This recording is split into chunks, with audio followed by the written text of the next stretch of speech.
disyaratkan bagi niat yang benar itu alla yakdzibaha al-amalu, bahwa tidak didustakan oleh perbuatan.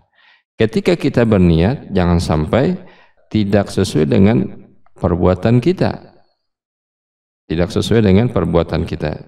Beliau mencontohkan di sini, faman yatlubul ilma, seumpamanya orang yang menuntut ilmu, belajar ilmu, masalah umpamanya, wa yaz'umu, lalu dia menyangka, wa yaz'umu dan menyangka, anna niyatahu, bahwasanya niatnya, fi tahsilihi, pada mendapatkan ilmu itu, an ya'mal wa yu'allim, bahwa ia akan mengamalkan. Dengan menuntut ilmu tadi niatnya untuk mengamalkan ilmu yang ia tuntut, wa yu'allima, dan ia akan ajarkan ilmu yang sudah ia tuntut. Itu niatnya. Tetapi kenyataannya ketika dia sudah menuntut ilmu dan dapat ilmunya, lalu dia tidak mengamalkan, lalu dia tidak mengajarkan, maka ini didustakan oleh perbuatan. Niat tadi didustakan oleh perbuatan. Maka syarat niat yang benar, niat yang betul, harus sesuai dengan apa yang diniatkannya, harus dilaksanakan oleh niatnya tersebut.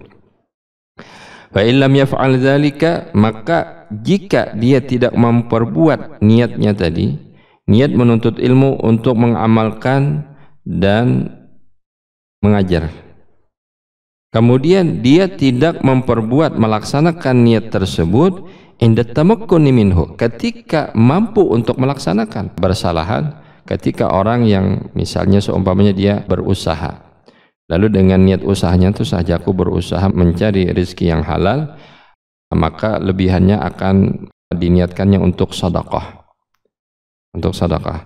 kemudian ketika dia mendapatkan rezeki tetapi tidak memungkinkan untuk bersedekah karena yang ia hasilkan tidak mencukupi, apalagi berlebihan, maka niat itu tetap dinilai atau ditulis oleh Allah Subhanahu wa taala sekalipun dia tidak melaksanakan sedekah, karena ada mutamakkun, karena ketiadaan mampu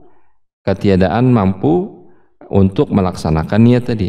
Nah, di sini syaratnya betul niat itu tidak didustakan oleh perbuatannya ketika mampu dia melaksanakan itu, lalu dia tidak melaksanakan, maka ini mendustakan daripada niatnya sendiri. Maka syarat daripada sah niat itu harus dibenarkan oleh perbuatannya. Fa in lam yaf'al dzalika 'inda tamakkuni minhu, maka jika ia tidak memperbuat akan yang diniatkannya tadi, inda tamakkuni, ketika mungkin atau ketika mampu, ketika kuasa untuk melakukan, faniyatuhu, maka niatnya ghairu shadiqatin, niatnya itu tidaklah benar. Contoh misalnya seseorang mendapatkan satu pelajaran, misalnya dia mendapatkan dari gurunya pelajaran untuk melaksanakan atau melakukan atau mendengarkan daripada faedah 2 rakaat sunnatul fajar. 2 rakaat sunnatul fajar. Di dalam hadis disebutkan rakaatul fajr khairum minad dunya wa ma fiha. 2 rakaat sunat subuh, sunat fajar itu lebih baik daripada dunia dan isinya. Nah, ketika dia mengetahui hal tersebut, kemudian niatnya menuntut ilmu untuk mengamalkan. Ketika dia mampu mengamalkan tapi dia tidak mengamalkan, maka niatnya tadi tidak benar. Artinya dia bangun subuh memungkinkan untuk melaksanakan 2 rakaat sunat subuh, tapi dia tidak mau melaksanakan, maka niat orang ini untuk melaksanakan mengamalkan ilmunya tidak benar. Wa kaman, dan seperti orang yang yatlubul mal, yatlubud dunya, orang yang mencari dunia, orang yang mencari harta, wa yaz'umu, dan ia menyangka annahu, bahwasanya innama yatlubuha, ia menuntut atau mencari harta tersebut li ajlil istighna 'anin nas, untuk istighna 'anin nas, artinya tidak berhajat kepada manusia, untuk mengayakan daripada hatinya meminta-minta kepada manusia.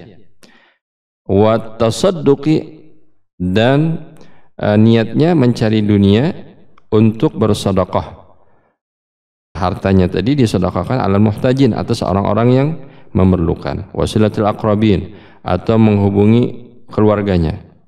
Nah, ketika dia mendapatkan harta kemudian mampu untuk mensedekahkan karena berlebihan, lalu dia tidak mensedekahkan, lalu dia tidak melaksanakan silaturahmi kepada keluarga, atau dia masih meminta-minta kepada orang, sedangkan dia sudah mempunyai harta, maka niat tersebut tidak benar. Falam yaf'al dzalika indal qudrah alaih, maka ketika dia tidak memperbuat, jika dia tidak memperbuat akan yang diniatkannya tadi, ketika mampu untuk melaksanakan, fala asara niyati, maka tidaklah berbekas di dalam niatnya. Fala asara li niyati, maka tidaklah ada bekas pada niat. Artinya niat itu tidak ada kesan sama sekali, karena tidak diiringi dengan pelaksanaan, karena dilaksanakan niatnya. Padahal dia mampu untuk melaksanakan, tapi dia tidak melaksanakan, maka niat itu tidak berbekas. Maka penting kepada kita semuanya untuk ketika kita berniat, maka kita berusaha untuk melaksanakan apa yang kita niatkan tadi.